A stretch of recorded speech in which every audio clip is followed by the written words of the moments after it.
think, for me, the 5% Club, obviously, there was an emotional connection. And I think, it is, the badge of honor, it's like the blue check on Twitter. It's something that only those of us who have done it, who've survived it, regardless of the level, regardless of the sport, we've got that, deep down inside that, you know what, I did it. I beat the odds. I was literally, set within the 5% of the population that was able to do something pretty remarkable. And then I think too, seeing, people from across the country and ultimately eventually probably across the world that, are using the talents, the skills, the lessons within sport to now do these amazing things. And so many of us are working within athletics now and being able to give those same lessons on. So for me, it was a home run. Awesome. Awesome. Glad to be a part of it. Everybody has a little bit of connectivity because of it. It's Absolutely. Oh, like, absolutely. Yeah. And, and the differences is the experiences are obviously very different. And it's yeah, not a bad thing. I just think, for me personally, that's where I think where I've really kind of honed that blue collar work ethic, because you had to work for it. And also, as a female student athlete, knowing that the odds of going beyond this experience are extremely limited. Most female student athletes do not have very many opportunities to go professional. So, your college eligibility is really, for the most part, like the expiration date on your athletic experience. Now, you can see the medals behind me, and some of us, still stay active and do things like that to keep the juices flowing. But in terms of, being a student athlete and those experiences, for the most part, those days are over, 22, 23 years old. So I think you kind of get that blue collar and you want to make the most of the experience while you're in it. talk about your high school experience. Yeah, Right. it was interesting. I was kind of one of those kids where never really kind of found my niche. My parents had kind of, oh, let's try gymnastics, let's try dance, let's try this, and everything was like, it's all right. And my freshman and sophomore years in high school, I played field hockey and lacrosse, and I mean, it was enjoyable. Don't get me wrong. And then my junior year, I was playing a powder puff football game and running back and was blown by the track girls. So at the end of the game, I got one of these, and the athletic director and the track coach said, "You're going to run indoor track." And I said, "Okay." And went to states, my first year running. So really didn't even start running track until my junior year in high school, and then was obviously fortunate enough to get, go to St. John's on a full scholarship. I was half academic and half athletic. But, to be able to get that done was a pretty big deal for such a, kind of out of the blue experience. What was that transition like then once you got to college? Like, Well, I think, for me, it was just everything was still so new, and I think what was good about my experience, because I didn't have, preconceived expectations. I wasn't a kid that was running, AAU from, when I was yay high. So for me, it was all just new and trying to take advantage of every opportunity and every experience wide-eyed. I was still learning, when I was in it and when I was in college. So it was, like I said, just kind of trying to figure out and take advantage of the opportunities and understanding that, for me, I'm a middle class, kid raised, both my parents worked, but they were in an era where, my dad didn't go to college. My mom had an AA degree. So for me, my education and my athletic ability, that was my ticket. My future was on me. So I think I was really, focused on using the opportunity at St. John's and then ultimately then Florida State for my master's degree to get my education and use my athletic abilities and talents and connections to, define my career. what challenges did you have in college, and what are the things what you have to overcome? I think, it's everything and anything. I think, I tell, student athletes that I work with, number one, freshman year, especially as a student athlete, is just about survival. Don't worry about your times. Don't worry about your stats. Don't worry about any of that. Worry about surviving. You got to figure it out, really become an adult very, very quickly. And then of course, my freshman year, I had injuries, stress fractures, homesick, didn't do well. I changed my major 3 times in the course of a month and just really didn't know, what I was going to do, what I was going to do. And then, like I said, I kind of had to reevaluate and say, okay, we're going to put, put the blinders on, take advantage of this opportunity and figure out kind of what comes next. And then for me, I figured out, you know what, track is a means to an end. So I didn't even use my final year of eligibility. You know, I had a boyfriend who was not my husband at the time. And, you know, the perspective just kind of changed. And I thought, you know what, I'm good. I'm satisfied with my athletic career. I'm graduating early. And then I went to Florida State for my master's degree and was fortunate enough to get a graduate assistantship there, working within athletics, working with, you know, student athletes and academic support, and was kind of just ready to move on. So it was a short, you know, athletic career, but I felt like I had accomplished everything that I had set out to. So what was your career discovery process like once, you know, you graduated from Florida State and then you're like, now what do I do? Yeah, I mean, for me, it was kind of just that natural, you know, step up. I really didn't have much time because, like I said, I had gone immediately from being a high school athlete to a college athlete to working in athletics. And then as soon as I got my master's, I was fortunate enough to, you know, to start working at University of Central Florida in academic advising, where I worked with, you know, football, men's and women's golf, and some of our other Olympic teams. And then I worked in college athletics for, you know, 15 years, ultimately as, you know, director of player development for the football program. Was one of the only at the time, one of few females, you know, working in the coach's hallway and on the sideline, in, you know, a coaching type role. So for me, it was literally just kind of just the next step in progression. And okay, now we're going to do this. Now we're going to, you know, take on the next challenge and the next, you know, the next whatever comes next. And then, you know, obviously when, you know, in my days in college where I was kind of like, all right, I'm good. You kind of just know that it's time to move on, and, you know, you're not bitter, you're not, you know, upset. You just know that, you know what, that journey is done. We're good here. And then obviously transitioned to, you know, working at a private school, in a little bit of a different role. I initially started out not even working with athletics at all, but, you know, that itch kind of, you know, you can't really stay away for too long. And then was obviously fortunate enough, where I'm working as, you know, associate AD, but working with our student athletes and preparing them for college, you know, the kids that want to play in college, making sure that they are understanding the realities of what college athletics actually looks like. So really kind of just, you know, trying to give valuable information from having been there, done that, worked in it, and giving them kind of the sneak peek behind the scenes. I think the hardest part of the transition process is number one, figuring out what you don't want to do, right? And then it seems like you landed on something rather quickly of serving others and helping others. And that probably brings you massive amount of satisfaction in your life and probably gets that presses that passion project button. It's a lot. So talk about that a little. You know, my passion project is, you know, True Expectations, advising and mentoring, which also known as team, which basically, you know, I try to help, you know, prospective student athletes and their parents understand the realities of college athletics. You know, as we know, you know, college athletics, especially in the past, probably 5 to 7 years, has just changed exponentially, and it's going to continue to evolve. When you talk about the COVID years, the you know, NIL, we look at the transfer portal. There's so many different things that are impacting the college athletic experience, you know, super conferences, you know, things along those lines, that it's very, very different than when we were in it. So, you know, from my perspective, and still being, you know, very well connected, is trying to make sure that these young people understand that college athletics is a business.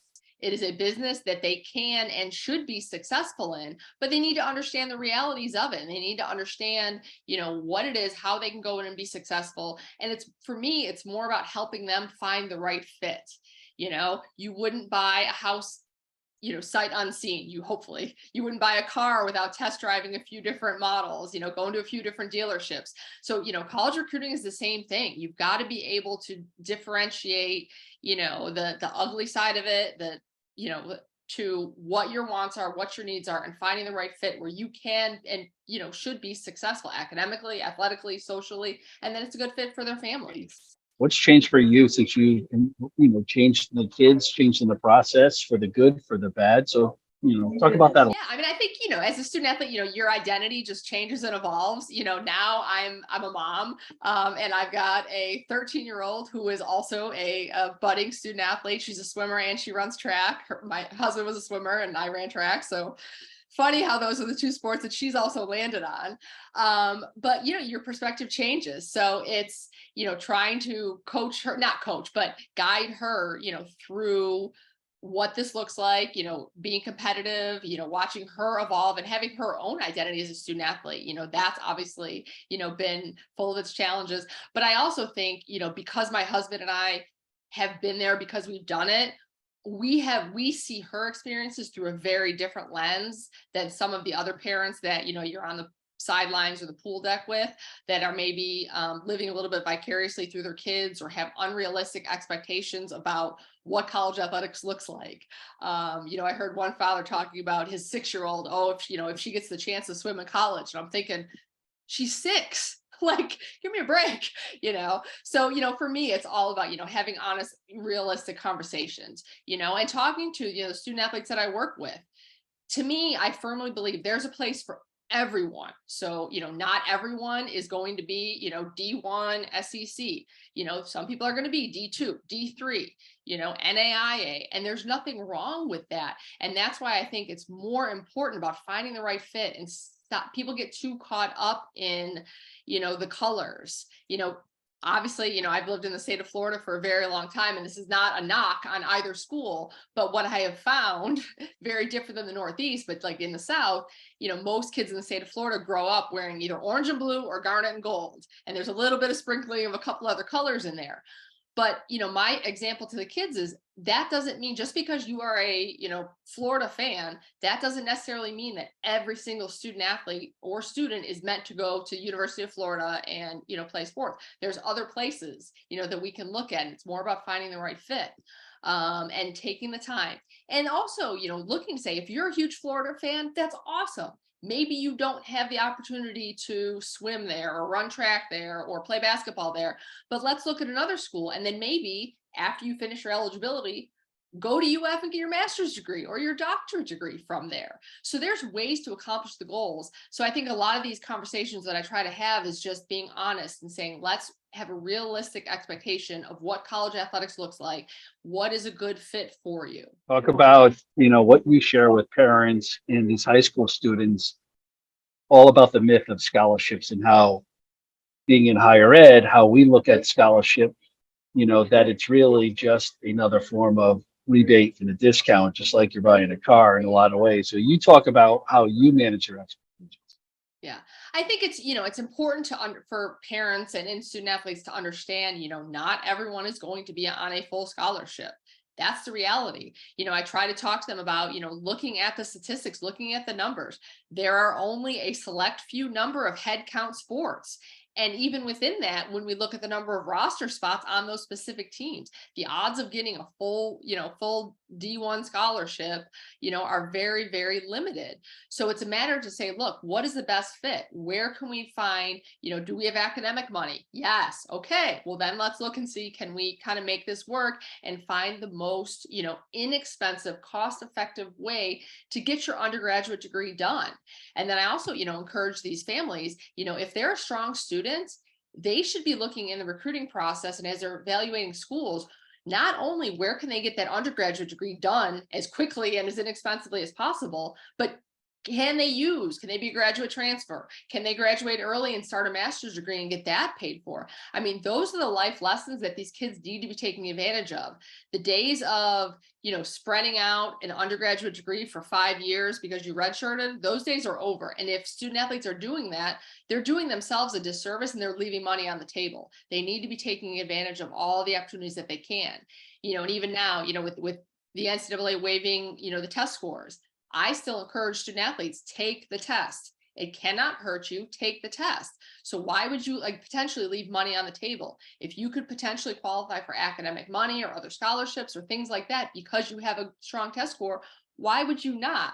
If there was $100 bill lying on the floor, would you leave it there or would you pick it up? So it's a lot of just having, not being afraid to have honest, conversations and making them think a little bit like, oh, that is a good idea, or that is a good point. And comparing it, to what they're looking for athletically and academically. And I asked kids point blank, when they're looking at offers and things like that, I said, take your sport completely out of the equation.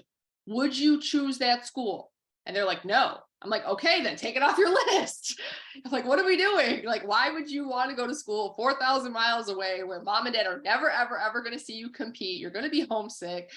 you're going to come out of school 100,000 in debt just so that way you can potentially play XYZ sport.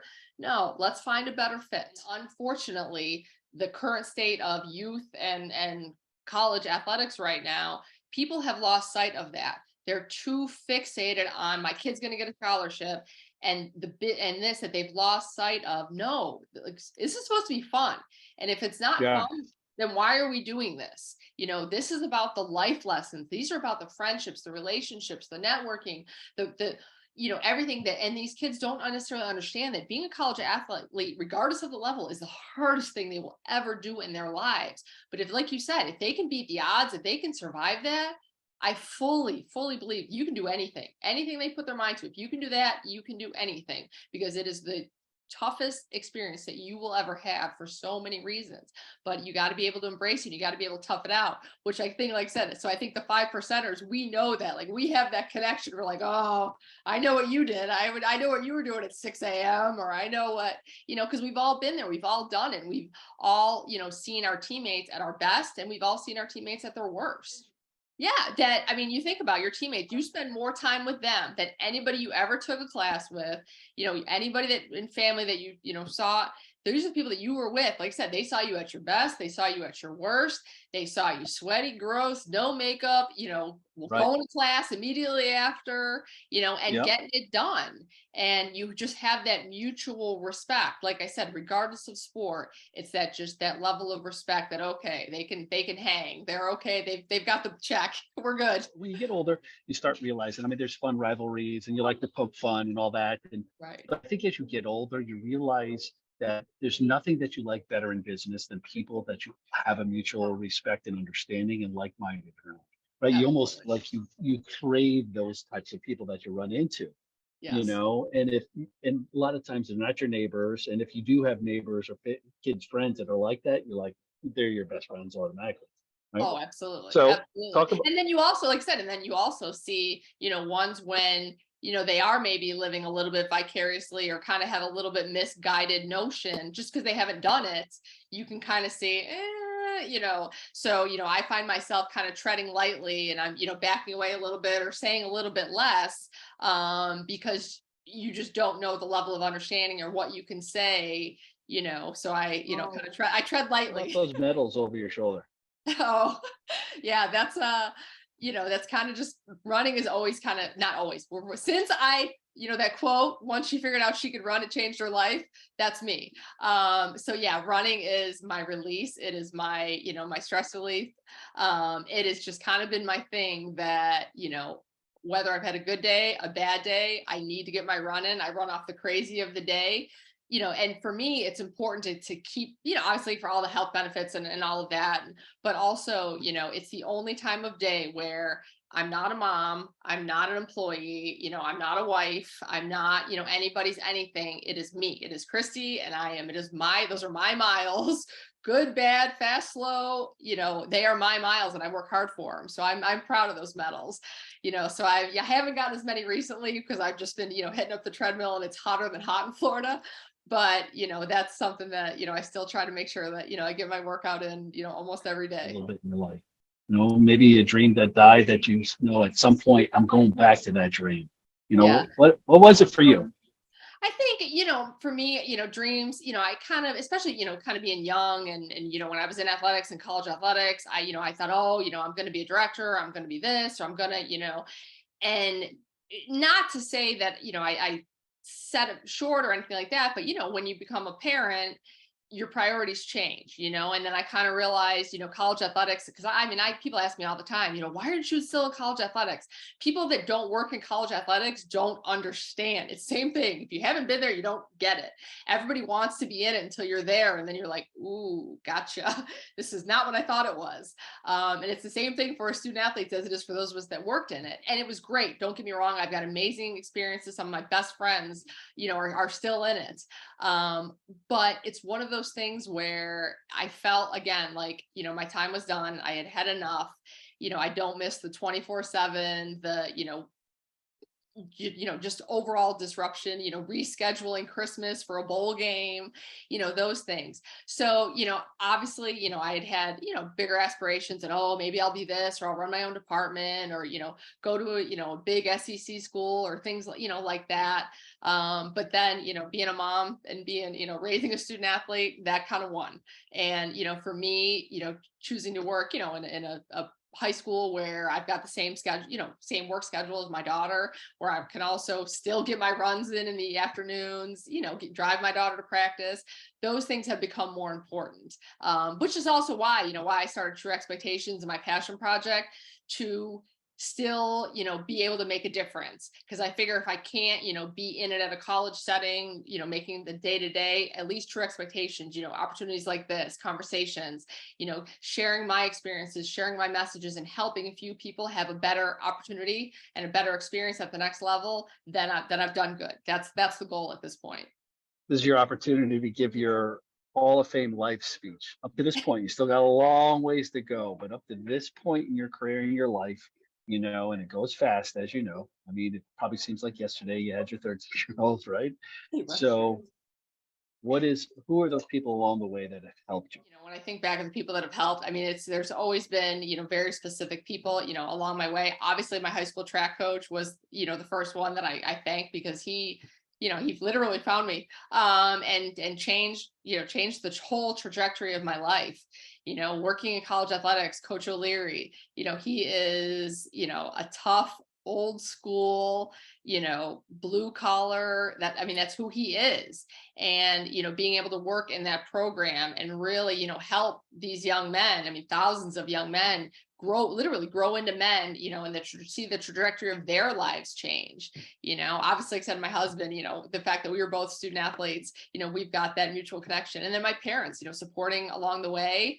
And then now, like I said, being able to kind of build True Expectations and work in my current role and raise a student athlete. It's kind of all come full circle a little bit. How do people get a hold of you? People are, interested, if there's, anything that I can do to help along the way, whether you're a prospective student athlete, their families, or people just, I've mentored many, rising athletics professionals, people that just want to, talk. They can reach me at Kristy at trueexpectations.com.